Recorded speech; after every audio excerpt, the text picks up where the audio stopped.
Berkaitan dengan kirim Al-Fatihah, apakah Nabi ngirim Al-Fatihah untuk istrinya Siti Khadijah? Apakah Nabi ngirim Al-Fatihah untuk Ja'far saudara kembarnya? Apakah Nabi para sahabat kirim Al-Fatihah? Supaya kami paham Pak Ustadz.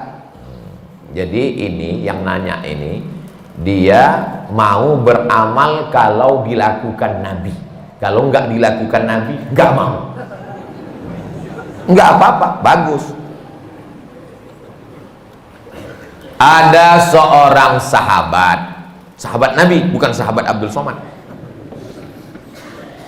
Dia sebelum tidur malam bertasbih alfa uqdah 2000 simpul. Diambilnya simpul tali 2000. Simpul tali 2000. Habis itu zikir subhanallah subhanallah subhanallah 2000 simpul. Sekarang saya tanya, bolehkah bertasbih 2000 kali sebelum tidur malam? Boleh apa enggak boleh? Sekarang balik pertanyaan ini, pernahkah Nabi melakukannya? Enggak pernah. Kalau enggak pernah dilakukan Nabi, apakah boleh dilakukan? Tadi katanya yang boleh, sekarang enggak boleh. Ternyata kalau ngomong sama orang belum sarapan susah ya.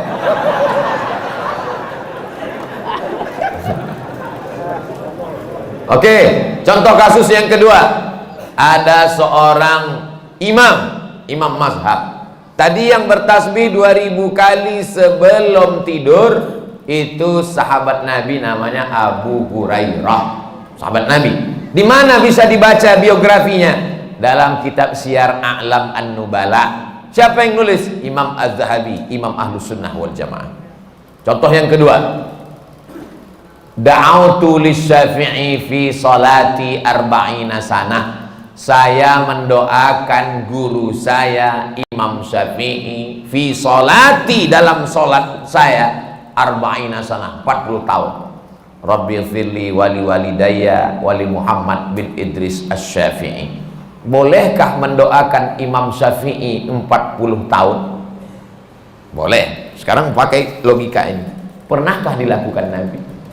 Nggak pernah. Kalau nggak pernah dilakukan Nabi berarti nggak boleh. Ini pertanyaan tingkat tinggi. Apakah mesti disyaratkan, mesti dilakukan Nabi dan sahabat?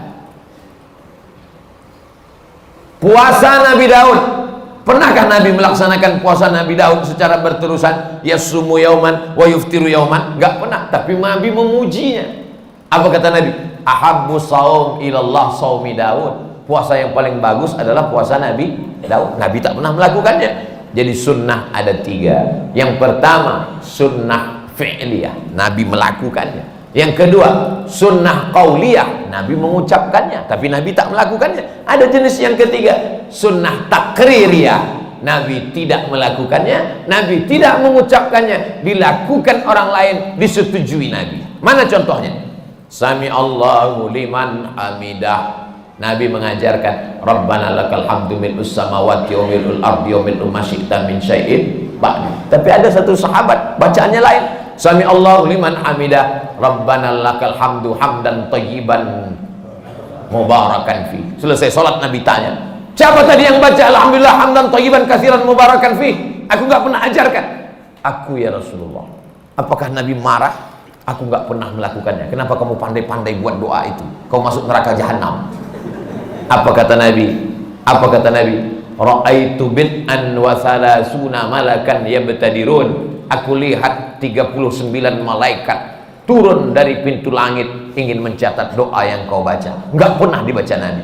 Begitu juga dengan Allahu Akbar kabira, diriwayatkan oleh Abdullah bin Umar bin Khattab. Nabi mengajarkan Allahumma ba'id baini wa baina khataayaya kama ba'adta bainal masyriqi wal maghrib. Sahih Bukhari.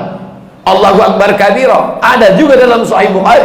Nabi tidak pernah mengucapkannya. Siapa yang membaca itu? Sahabat. Allahu Akbar. Tiba-tiba ada sahabat di belakang. Allahu Akbar kabira walhamdulillahi katsira wa subhanallahi bukratan wa asila. Titik. Wajah tu wajhiyya itu iftitah lain. Selesai sholat Nabi tanya, siapa tadi yang baca Allahu Akbar kabira? Ana ya Rasulullah. Apa kata Nabi? Futihat abwabus sama, terbuka pintu-pintu langit, malaikat turun mencatat doa yang kau baca. Ini jenis takriri. Makanya perbuatan kalau tidak dilakukan Nabi adalah bid'ah. Betul kata Imam Syafi'i, kalau dia bertentangan dengan syariah. Selama masih ada dalilnya, tidak bertentangan dengan syariah, maka dia tidak disebut bid'ah dhalalah, tapi dia disebut dengan mahmudah. Sekarang tentang mengirimkan Al-Fatihah kepada orang meninggal dunia, sampai apa tak sampai? Siapa bilang sampai? Memangnya yang udah meninggal tuh pernah ngasih tahu? Alhamdulillah titipannya udah sampai, makasih ya. Imam Ibnu Taimiyah punya murid namanya Imam Ibnul Qayyim Al-Jauziyah, punya kitab namanya Kitab Ar-Ruh, sudah diterjemahkan ke bahasa Indonesia 3 huruf, R-O-H, roh. Di situ diceritakan Imam Ahmad bin Ambal lewat di suatu makam, ada orang baca Quran, kata dia, berhenti, jangan kau baca. Lalu disebutkanlah sanad-sanadnya bahwa membaca Quran itu untuk orang meninggal dunia tidak terlarang. Tentang kitab roh ini tidak diragukan, karena ada seorang dapat gelar doktor gara-gara meneliti kitab roh, namanya Dr. Bassam dari Kuwait. Umar bin Khattab punya anak laki-laki namanya Abdullah bin Umar bin Khattab. Dia pesan, kalau aku meninggal dunia, nanti bacakan di atas makamku pangkal Al-Baqarah 5 ayat sampai wa ulaika humul muflihun, dan ujung Al-Baqarah 3 ayat lillahi ma fis samawati sampai habis. Pesan Abdullah bin Umar bin Khattab kepada orang, nanti kalau aku sudah meninggal.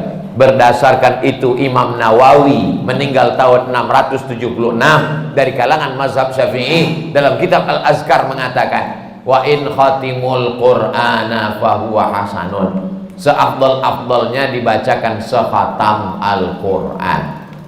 Kalau tidak sanggup sekhatam Al-Qur'an, likulli syai'in qalbun, segala sesuatu punya hati, wa qalbul Qur'an Yasin, hatinya Al-Qur'an adalah Yasin. Enggak sanggup juga Ummul Qur'an Al-Fatihah.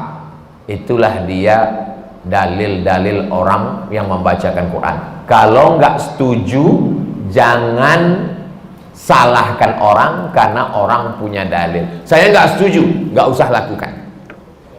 Yang tidak boleh itu adalah tidak ada ulama satupun yang membolehkan, dia membuat sendiri. Nah, itu nggak boleh. Imam Nawawi, ini Imam Nawawi bukan imam sembarangan, dia bukan selevel Imam Samudra, apalagi Imam S. Arifin. Imam Nawawi, kalau kita baca kitab pertama Sahih Bukhari, di bawah Sahih Bukhari Sahih Muslim.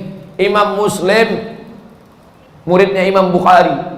Kalau kita baca Sahih Muslim kita nggak paham, kita mesti baca kitab Al-Minhaj Syarah Sahih Muslim Ibn Al-Hajjaj, Imam Nawawi. Imam Nawawi itu dalam kitab fikih, kitab besar Al-Majmu' Syarah Muhazzab, Raudatul Talibin wa Umdatul Muftin. Saya ngajar hadis arba'in, hadis paling sedikit kecil arba'in, Imam Nawawi. Hatam arba'in naik kitab Riyadus Shalihin, Imam Nawawi. Hatam Riyadus Shalihin naik lagi kitab Al-Azkar, Imam Nawawi. Membaca kitab Mustalah Hadis yang disyarah oleh Imam Suyuti, Tadribur Rawi, Syarah Takrib Nawawi. Imam besar. Apa kata Imam Nawawi? Mengomentari hadis tentang pelepah korma. Nabi membelah pelepah korma, ditusukkannya ke makam. Apa kata Nabi? Kalau tasbih pelepah korma saja sampai, apalagi bacaan Quran orang beriman.